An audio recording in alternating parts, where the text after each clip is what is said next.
you that if you get a chance to like this information and share it with somebody. I really appreciate that. But how did the new kingdom get started? Let's jump into that. Let's talk about that, because I think God bless you for joining. First of all, I want to thank all of you who've been joining. World Music, World Percussion, thank you so much. There's just a shout out there.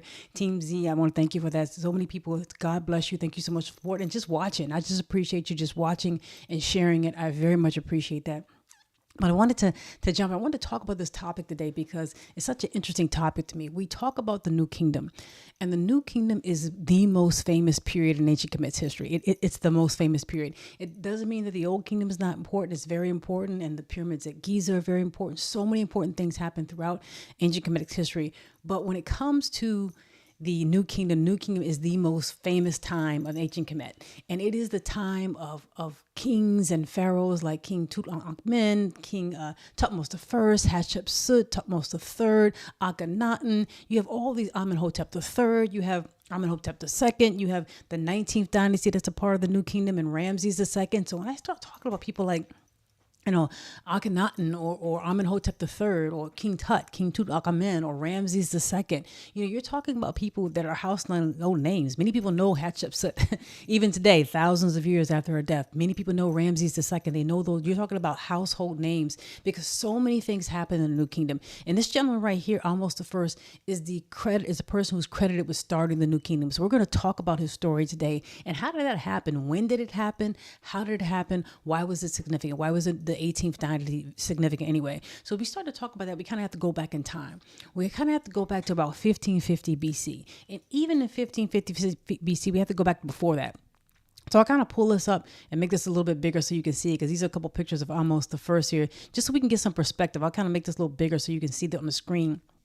But if you can take a look at what you see and what you notice here is that when we think about Dynasty 18, which is the dynasty that Ahmose the First is credited with starting, he's credited with starting the Dynasty 18, the 18th dynasty, and that is the first dynasty of the New Kingdom. It kicks off the New Kingdom and a whole era of things. I'll mention some other things. Not only you have those famous pharaohs, but you have the temple at Karnak is further developed. It's already started, but it's further developed there. You have Hatshepsut temple. You have the temple at Luxor. You have things that are going on with Kush, just a period of time when ancient Kemet goes down into Kush, even past the third cataract. So it's the time of the empire of ancient Kemet. It's a time when they go all the way out to the Euphrates River and push their boundary of Kemet way beyond what it is and what it traditionally has been. And we'll talk about that.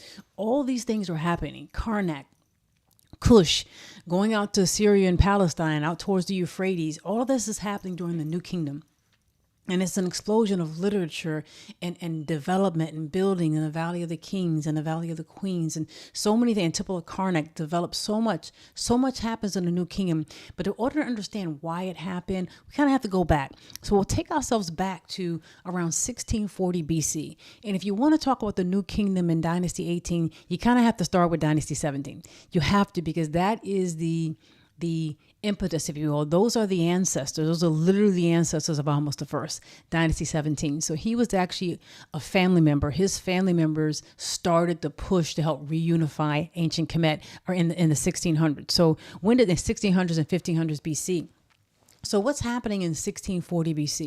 In 1640 BC, you have ancient Kemet, and you kind of see with the graphic here, you have Upper Kemet in the south, and you have Lower Kemet in the north. And at this time, 1640 BC, you have the people in Upper Nubia, that's Kush. Kush is booming. The classic Kerma, the whole idea of the development, the whole idea of their economics, their pottery, their trade, all of that, their defufas, all of that, their buildings, that's all taking place 1600 BC.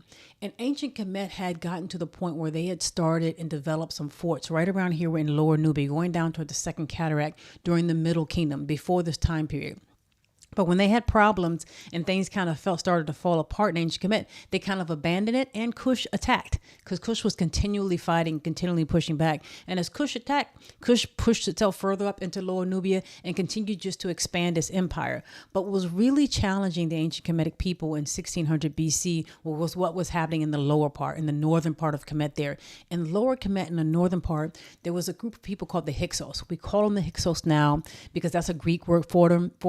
The actual Kemetic word is like Hikkazwet, I believe it's Hikkazwet, and it literally means foreign ruler or rulers of foreign lands or ruler of a foreign land. So the word Hyksos is a Greek takeoff of the Hikwaswet, and the original Kemetic word for that literally means ruler of a foreign land. And so what happened in some of the ways they described the Hyksos that were in the lower part, the northern part of ancient Kemet, some of the ways they described them were in the same types of ways and using the same words that they had described people who were to the north and east. So people who were in the desert, if you will, in the Arabian desert or just in the north and east, in that area, some of the same words were used to describe the Hyksos in some of the writings. So it's pretty clear that the Hyksos were coming from the northern part over there toward the east, maybe from the areas that we would call the Middle East, maybe Palestine, maybe Syria, maybe the Arabian desert, somewhere around there, maybe that area, that they were coming from the north and east of Kemet and that they had come into Kemet. Now, there is some discussion that they didn't invade Kemet at one time. It wasn't like a major invasion all like in 1 year or something,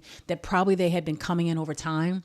And you can imagine Kemet had a 3,000 year, you're talking about 3,000 years of history. A lot's going to happen, as well as it being a very stable force for 3,000 years for many people. So you would imagine people having challenges. They may have, famines or challenges happening with them, and they come to Kemet, come into that northern part of the area. They could be coming for food. They could be coming for warfare. They could be coming for control over a period of time. Yeah, that could be. So as it happens, whether it was a quick invasion or something that happened over time, you had a mass of people that are in the northern part of ancient Kemet who were called the Hyksos, who were called foreign rulers, foreign people, and they took over. So 1600 BC, 1640 BC, they're controlling the lower part of Kemet. And they extend their power going farther south. So they start to push themselves farther south, and they start to butt up against what's happening in Thebes and Waset. So you have right around the 17th dynasty, when the 17th dynasty starts to develop, it's developing right there around Thebes, right there around Waset in the southern part of Kemet and upper Kemet. You have a family develop. And this was a royal family that had been keeping up the traditions, had been keeping up their bloodline.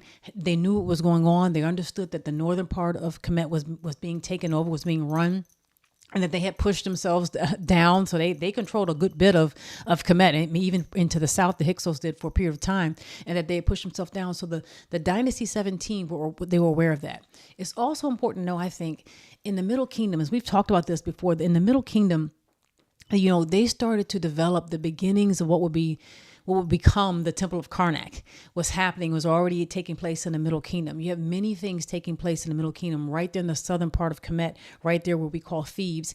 And in doing so, this Dynasty 17 that came into power around 1500 or so BC, this Dynasty 17 is really taking over, and it is controlling Karnak. So it is controlling places like Karnak. It's controlling what will become Luxor. It's having control over a very important, significant area Dynasty 17 is. And so you find that at this period of time, they start to develop and they start to push back. And there are several people. There's King Tao I, King Tao II, and then also Ahmose. And Ahmose is this gentleman's big brother. Ahmose is a member of Dynasty 17, a royal family, and he is pushing forward and pushing back against the Hyksos. And it is said that at one point in time, they believe that the Hyksos were trying to perhaps develop a relationship or a coalition with Kush to try to squeeze and push Kemet, from the north and the south, to kind of sandwich them in there. But we'll talk more about that. But Ahmose began, his big brother in Dynasty 17, he begins to make a push. And he goes from the southern part of Kemet and he pushes up north and he breaks through strongholds. He breaks through several areas that are Hyksos strongholds. He takes ships. He scatters their horses. He threatens their forts. He begins to really push a push from his royal family, that's Dynasty 17, coming from Waset in the southern part and upper Kemet, and pushing back north against the Hyksos. And so the Hyksos, as I mentioned, were foreign rulers. They were probably upset about that, but they were getting kind of the butts kicked by Ahmose. And when Ahmose passed away and the torch kind of passed to his younger brother, Ahmose finished the job. He was the person who was credited with actually going farther than what his brother had gone north. And he was able to not only just break through some strongholds, he went to the major capital of the Hyksos, which was in Abydos, up in the delta in the northern part. And he was able to break through to destroy the town, to take over their capital. And not only did he just take over the capital of the Hyksos, he drove them all the way out of Kemet. He drove them all the way out of Kemet, out of the delta, and chased them apparently into Palestine. He chased them like all the way into Palestine. And so by doing that, he started what would become kind of an imperialistic period in New King in Kemet's history. He started a situation where they began to go beyond their traditional borders to fight people who they thought would be threats, or to kind of anticipate that threat, to put those threats down, because at the end of the day, they had what they considered to be foreign rulers on their land coming farther south to take them over, and that was a threat to them. And so Ahmose becomes the leader and the founder of the 18th dynasty. But it's important to remember that there's no 18th dynasty without his foreparents, without his big brother and his father and his grandfather and his grandmother and his mother, because they were all involved. Apparently it was a family thing. And they very much in Dynasty 17, before him and after him, respected the women. They respected queen mothers. They respected the wives. They respected whatever role the women played in an official role. They were prominent in Dynasty 17 and prominent in Dynasty 18, which we'll talk about eventually. They were prominent there as well. So you see that was something that was a family trait that was inherited and passed on in Dynasty 18. So when you see like things like Queen Tia and various things like that happened in Dynasty 18, know that it came from their ancestors, their predecessors who had that. So as I talk about that, there is an important tomb that documents what I'm talking about. There are several inscriptions at the Temple of Karnak, which Ahmose, who was a part of the 17th dynasty, which he talks about. And there's also a man whose name is Ahmose, who basically kind of named himself after the king. His name was Ahmose, and he has a tomb that was in El-Kaib. It's in El-Kaib.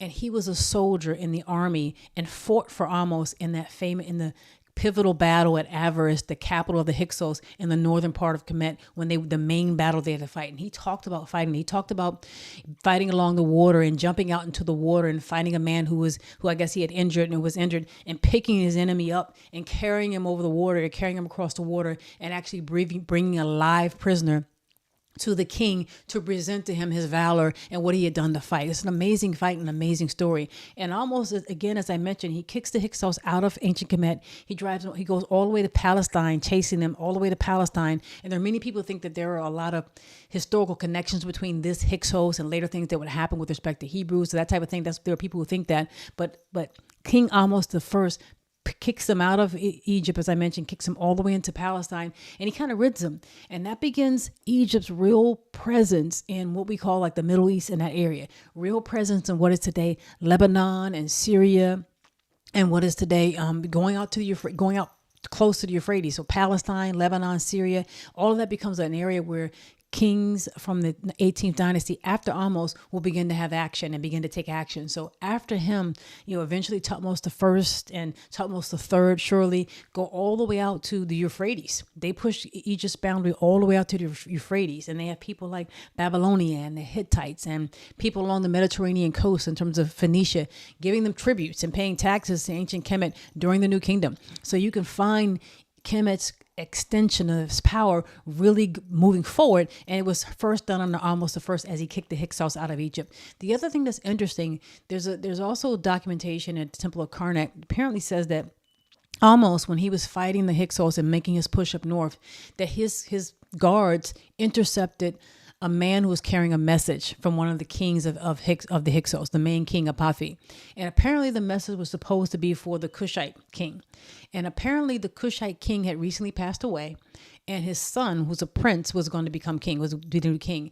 And the Hyksos king was sending a message to the Cushites, once acknowledging that, I didn't know that your dad died. You didn't tell me that your dad died. I wish I had heard the news for that. Sorry about that. But also, can we form a coalition? We have this threat from these people, what we call Dynasty 17 and almost Dynasty 18. We have a threat from people from Thebes. They're coming up north. These are Hyksos, who are foreign people.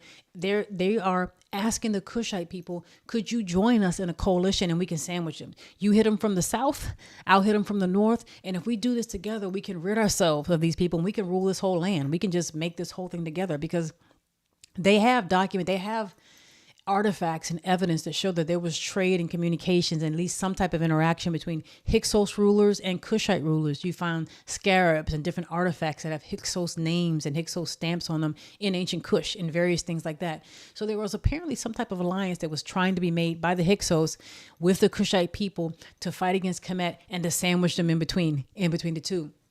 But Ahmose intercepted the letter, the message. He kicked the Hyksos out. He destroyed them, kicked them out, kicked them all the way out into Palestine. And once he had secured that northern part of his border, he went south. And that is the first time you see Kemet going as far as the third cataract and beyond, and really controlling that area. Now, it took them years. It took the Kemetic people years. They didn't just, kill out the Kushite people in like 1 or 2 years. It took him and his successors time after time coming back before they finally subdued Kush and stayed there for several hundred years. But it was after this time of kicking out the Hyksos, and perhaps under the belief that the Kushite people might have formed a coalition or might be pushing and being a threat to them, that they came so far south this time into Kerma, past the third cataract. Into where they came. So this ushered in the new kingdom. This period of 1550 BC, the fact that the threat of the Hyksos in the northern part of Kemet being there and threatening to come south and to continue south, Dynasty 17 and then Dynasty 18 continuing their traditions, continuing their religion, continuing their beliefs. And by the way, the Hyksos people did not change the religion in the northern part of Kemet. Apparently what they did is they took their religion and just adopted it to Kemet. They adopted the name Ra, and they looked at the Kemetic deities and the Kemetic religion, and basically just kind of assimilated and did not change it. They did not, change the temples. They continued to support the temples. They continued to have building projects. They did not change the culture or the religion for ancient Kemet. And so this is all happening. And you find that Dynasty 17 and Dynasty 18, they are really trying to defend themselves from the Hyksos people and to rid their land of what they consider to be foreign rulers. And then not only do they push them out, they go down south to ancient Kush as well. And they begin to start an empire there and to develop several things in ancient Kush. So I just wanted to share that with you. I just wanted to kind of put that out there because there's so many things that we can talk about with respect to ancient Kush and ancient Kemet, and the whole idea behind the kingdom, new kingdom itself. It started with this man is credited as being the founder of Dynasty 18 and the founder of the new kingdom, but it really started with his family, his older brother and his father and his grandfather. And I just want to acknowledge that today. So I want to thank you so much for listening. God bless you. I pray that you will share this with somebody, like and subscribe, get this information out. Let's share so we would know better and have a better understanding of just our history and what these people looked at and what happened in the new